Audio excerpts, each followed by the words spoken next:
ADvTECH has announced that Leslie Maasdorp, the chairman of the board of directors, is becoming the chief executive of that company. But Les is a banker of great repute, having worked with ABSA Capital recently, or I suppose not Barclays Capital it's called, having worked with international groups. He's with us in studio. Les, you're going to have to forgive us. We're not hijacking your appointment. We will talk to you about that in a moment.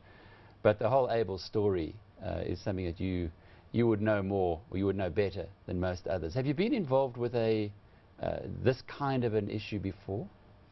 Not directly, Alec, but obviously this is a matter that I wouldn't want to, with my ADvTECH hat on, comment on.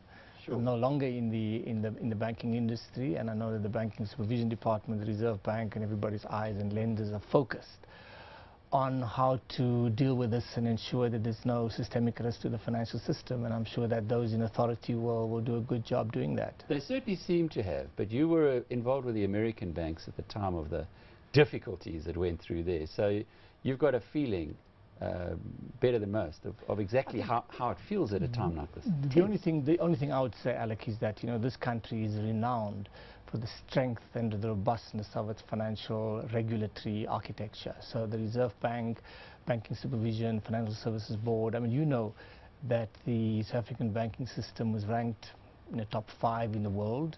So I'm sure that those in the leadership will deal with this issue as they've done before. We're blessed. Absolutely. We're blessed from that Absolutely. perspective, for sure. Yeah. All right, so you're not going to tell us about your banking background. So tell me, how does a chairman of a company suddenly become its CEO, non-exec, in a field where you're a banker, you're not an educator?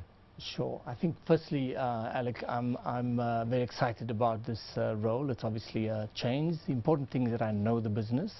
I've been involved with the business since 2009 as a non-executive director, and then as chairman for most of the period.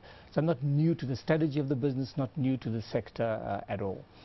The company and the sector is very hot right now. As you know, we will be engaging in further strategies to effect growth, and a lot of the skills that I've acquired in the banking world will be very valuable and useful for this next phase. I think it's important to say that I've been part of the development of strategy over the last number of years, but there are a few areas where we will inject new and fresh momentum going forward. I mean, the sector, as you know, is really on fire. Not just in South Africa, globally. Curo's on fire. Exactly. That's my next question, actually, as to how you're going to respond to the competition. Curo occupies one particular segment in the market. ADvTECH, as you would know, we've been a leader in the sort of premium branded education products. So in our segment, we are the market leader. What we will be embarking on, though, is a new entree, if you like, into the low-fee or affordable school sector, where there's massive growth, right? And that is partially the space that Caro is in as well. And I think that there'll be lots of other new players entering the market, not just from South Africa, but also internationally. I mean, you see it in other emerging markets.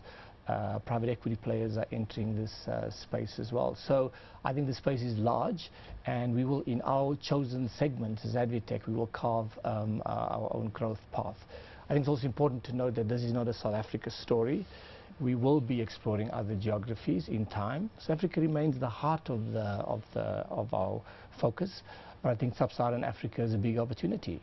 As you know, there's massive growth, 6, 7, 8% in most parts of Sub-Saharan Africa.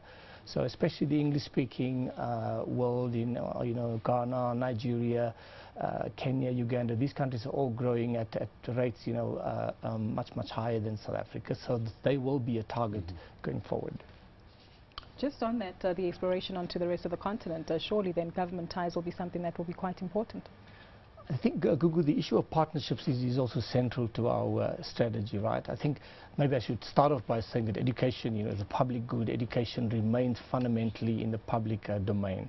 Private education is not going to solve the education crises in South Africa or the rest of the continent. However, private education, I think, has got an important role to play to complement existing strategies by governments across the continent to educate their populations and, if you like, have an educated and skilled workforce, because the requirements of a modern day economy requires skilled and educated people. So we will also be embracing partnerships with the government. I mean, in South Africa, we're already embarking on a whole series of ideas to strengthen and deepen the request by government for the private sector to step in You might know that June, July last year, big companies together with government launched the National Education Collaborative Trust.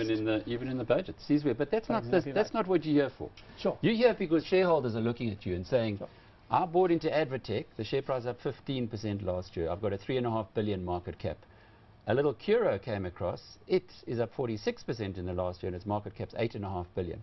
So it's come from behind and gone way past ADvTECH. How are you going to close that gap? Look, I mean, I'd say, obviously when you start out, right, you can experience huge growth levels off a low base, right? We're an established company, has been around for a long time. So the segment that we occupy right now, we will continue to drive organic growth, but that is not going to shoot the lights out.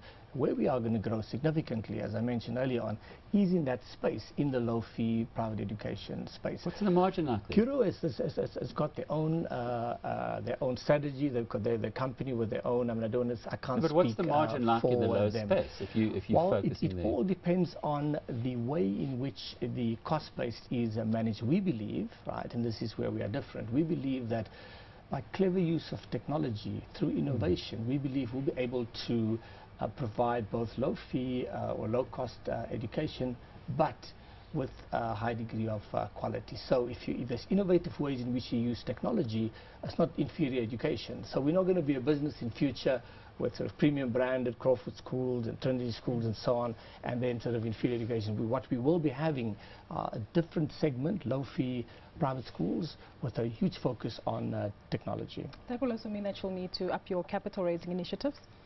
Sure. Look, we've already, Google, announced a 3 billion rand program over the next 10 years. That is already sort of signed off by the board. What we're saying now, we're going to accelerate our capital investment program because of this new focus in the low-fee private school segment. Well, we've often given poor old Frank a hard time by saying that Curo were beating him to the punch. Under your management, perhaps next time we're going to talk to you, you'll say, well, you see what we've done to Curo now. We're going to get a higher rating too. Look forward to coming to talk to you again as the strategy unfolds. But Les, good luck. And it is a big move from being a chairman to being the CEO, but I'm sure you know the business, as you've said before, and you've got the strategy. Pity you wouldn't talk to us about the banking story, because I know that's an area that you know very well as well. That was Leslie Maasdorp, who's incoming CEO at